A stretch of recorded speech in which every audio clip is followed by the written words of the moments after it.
Assalamualaikum warahmatullahi wabarakatuh. Gimana kabarnya anak-anakku santri kelas 9 semuanya?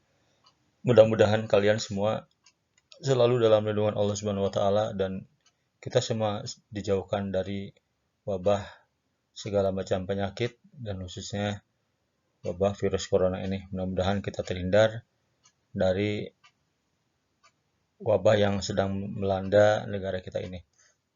Baik, Ustaz di sini akan melanjutkan materi IPS-nya. Untuk materi sekarang ini kita masuk ke bab 2. Materinya adalah perubahan kehidupan sosial budaya bangsa Indonesia dalam menghadapi arus globalisasi.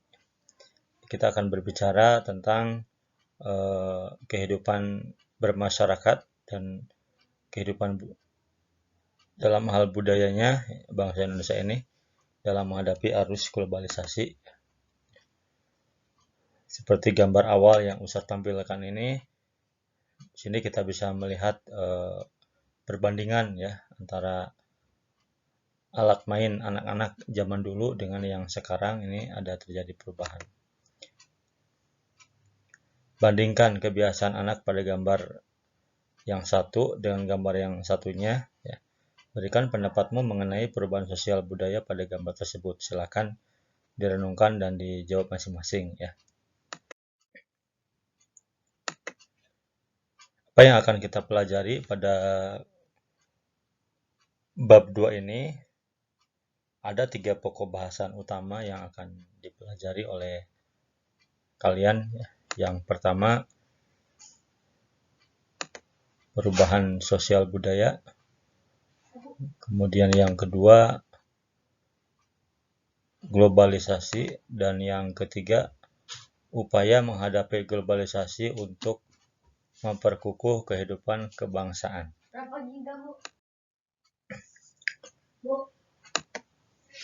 Itulah materi pokok yang secara garis besar akan kita pelajari di pertemuan menjelang PAS ini ya.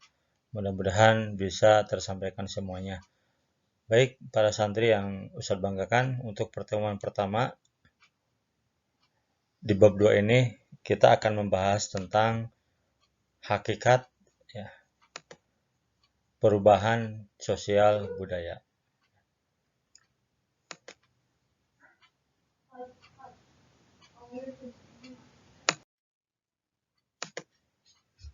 Sebelum kalian mengenal lebih jauh tentang perubahan sosial, pernahkah kalian mengamati diri sendiri?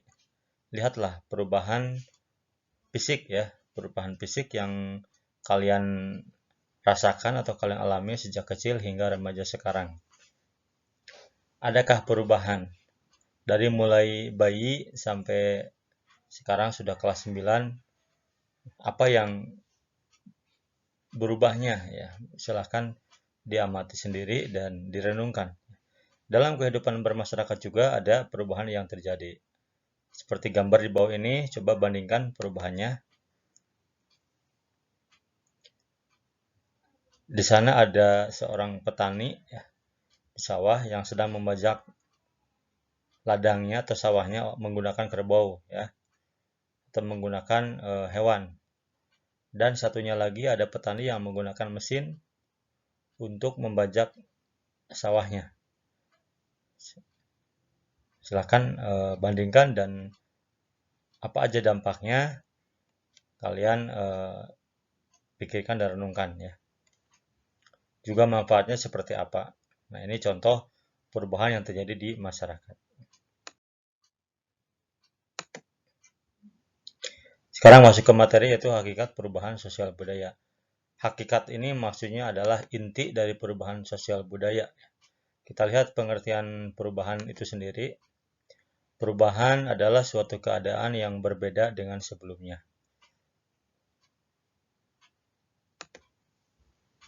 Perubahan menggunakan perbandingan waktu.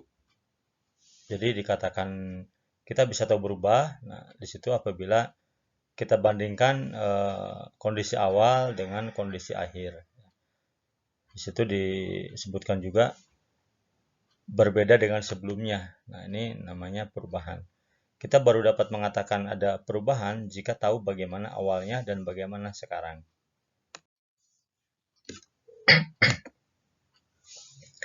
Dalam ilmu sosiologi dikenal istilah perubahan sosial atau social change dan perubahan budaya atau cultural change.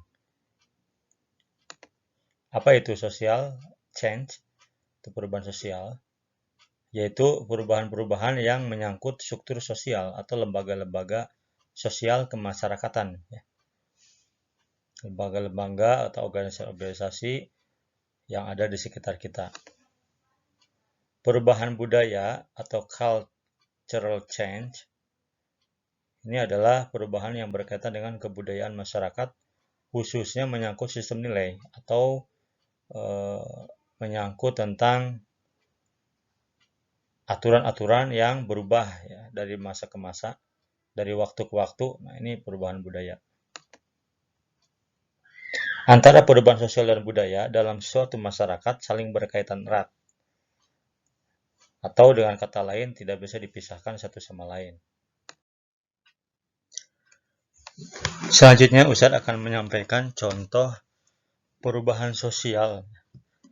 Sini Ustadz akan memberikan contoh 4 contoh perubahan sosial yang terjadi di tengah-tengah masyarakat kita.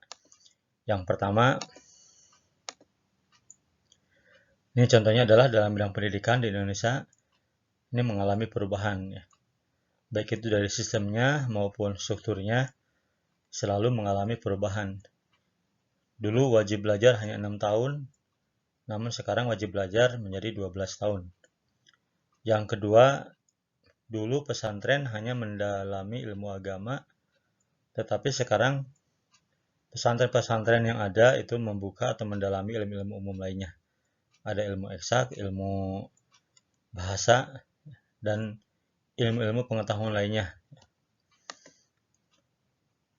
Yang ketiga, misalnya pola belanja masyarakat, ini sekarang banyak yang menggunakan cara-cara online ya, atau via jaringan internet, yang biasanya datang langsung ke toko, sekarang mereka atau masyarakat banyak yang menggunakan belanja online. Yang keempat, berkurangnya sopan santun di lingkungan masyarakat, mulai dari lingkungan pelajar, lingkungan para pemuda, masyarakat umum dan sebagainya. Nah, ini juga mengalami perubahan ya. Itu beberapa contoh tentang perubahan sosial yang terjadi di bangsa Indonesia kita atau di tengah-tengah masyarakat kita. Berikutnya Ustaz sampaikan contoh perubahan budaya.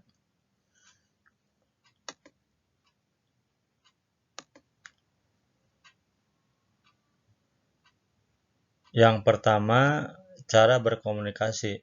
Dulu menggunakan surat via pos ya, atau bertemu langsung.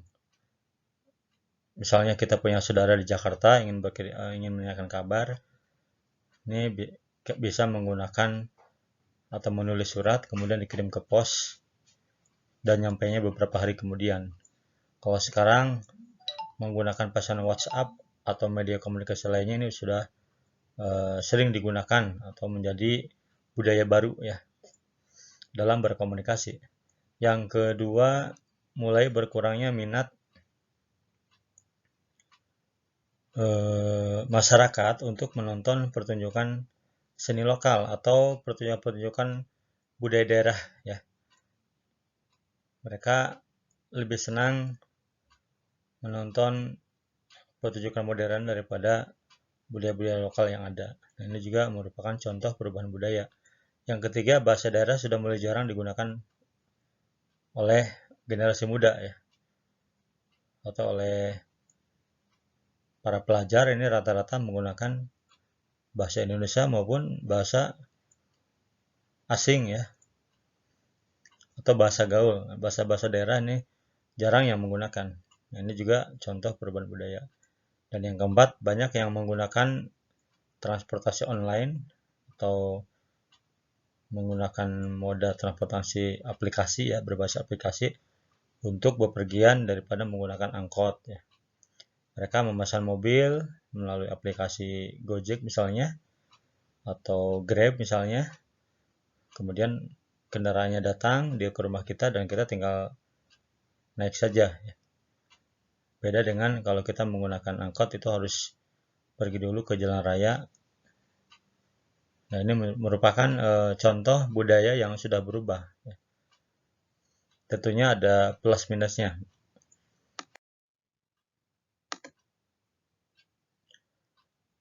Dan yang terakhir, contoh perubahan sosial yang diikuti perubahan budaya. Nah, ini contohnya adalah munculnya aplikasi Gojek ya, atau Grab sebagai aplikasi yang menyediakan berbagai layanan kebutuhan masyarakat melalui layanan online atau via smartphone saat ini memberikan pengaruh yang besar bagi kehidupan manusia. Misalnya untuk makan orang tidak perlu keluar rumah. Cukup pesan via GoFood, maka makanan yang dipesan akan diantar oleh pengemudi ojek online. Kita tinggal membayar biaya yang harus dikeluarkan. Nah, itu. Ini perubahan di masyarakat yang diikuti oleh perubahan budaya ya, perubahan cara hidupnya seperti itu. Yang kedua contohnya adalah pertanian. Di bidang pertanian ini, pertanian padi di sawah merupakan mata pencaharian hidup bagi masyarakat pedesaan di Indonesia. Dahulu untuk menanam padi di sawah dibutuhkan banyak tenaga kerja yang disebut buruh tani. Namun sekarang cukup menggunakan alat tanam padi yang hanya digerakkan oleh satu orang. Perubahan teknologi pertanian membawa dampak besar bagi kehidupan masyarakat di pedesaan. Kita tahu zaman dulu ya, ketika seorang petani ingin menanam padi, maka mereka akan mencari buruh tani untuk mengerjakannya. Misalnya minimal membutuhkan 5 orang atau 4 orang. Dan waktunya bisa dilaksanakan misalkan 2 hari untuk sekian ratus hektar atau sekian hektar ya. Tapi dengan adanya mesin alat tanam padi, maka hanya butuh 1 orang untuk menggerakkan alat tersebut. Nah, itulah contoh perubahan budaya ya yang terjadi di bidang pertanian. Dari uraian yang tadi, beberapa contoh itu, maka di sini kita bisa simpulkan ciri-ciri proses perubahan sosial itu dikatakan berubah itu apabila yang pertama bahwa tidak ada masyarakat yang berhenti perkembangannya. Dari waktu ke waktu masyarakat selalu ada perubahan. Ya. Yang kedua, perubahan terjadi awalnya pada lembaga kemasyarakatan tertentu, kemudian diikuti oleh perubahan pada lembaga-lembaga sosial lainnya. Artinya tidak sekaligus. Jadi mulanya diikuti atau terjadi pada suatu komunitas tertentu, kemudian diikuti oleh lembaga-lembaga lainnya atau komunitas lainnya. Yang ketiga, perubahan-perubahan sosial yang cepat biasanya mengakibatkan disorganisasi atau perubahan tatanan organisasi.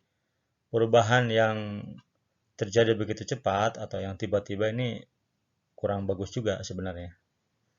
Ya, maka diperlukan tahapan-tahapan dalam kehidupan masyarakat untuk menghadapi perubahan itu. Dan yang terakhir, yang keempat, perubahan tidak dapat dibatasi pada bidang kebendaan atau spiritual saja. Karena dua-duanya ini tidak bisa dipisahkan. Jadi baik yang bersifat benda maupun spiritual atau batiniah, maka ini semuanya adalah kena dampaknya atau ikut proses di dalamnya.